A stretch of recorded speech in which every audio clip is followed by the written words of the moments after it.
Someone says that to beat Nadal is not enough to play very well 20 minutes, 30 minutes, 1 hour and a half. You have to play consistently well for about 3 hours.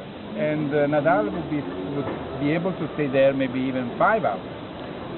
Yes, well, this is true. I mean, you can't expect to beat Nadal by playing well for half an hour, but Andy Murray has the capability of playing well for as long as you want now, because he spent a great deal of time building him up physically, building himself up physically.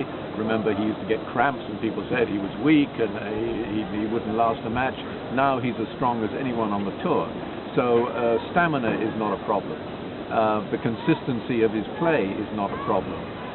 In this match against Nadal, it was extraordinary circumstances. He played 1.5 matches the day before, and as I said, he had 2 very bad blisters on his hands, which made the beginning of the match very difficult because they were hurting very badly, and then he sort of got over it, and obviously it was less painful.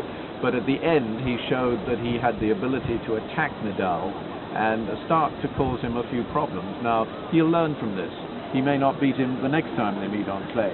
He may not even beat him the 3rd time they meet on clay, but eventually I think Andy Murray has the ability, as Nadal suggests, to beat all the best players in the world on any surface.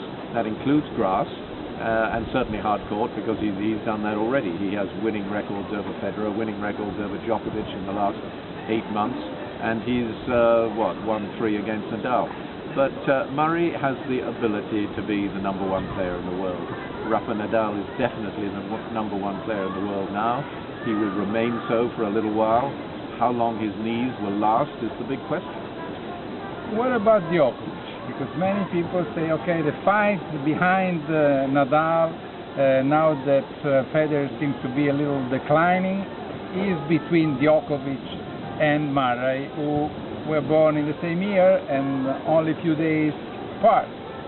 That's true. I just think that Murray is a slightly better tennis player than Djokovic, and that's not saying anything bad about Djokovic at all. He's a fantastic tennis player.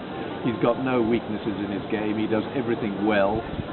He doesn't have one outstanding shot that stands out and you said, oh, you've got to take care of that forehand or that backhand. He's a complete all-round player.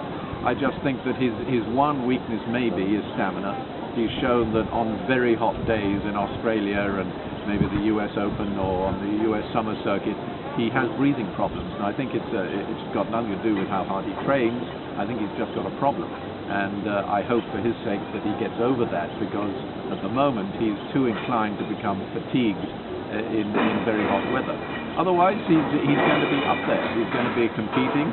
I just think, given the 2 when they meet, as was demonstrated in the final in Miami, Murray now knows how to beat Djokovic. Thanks a lot to Richard Evans, one of the major experts in the world of tennis. Thanks.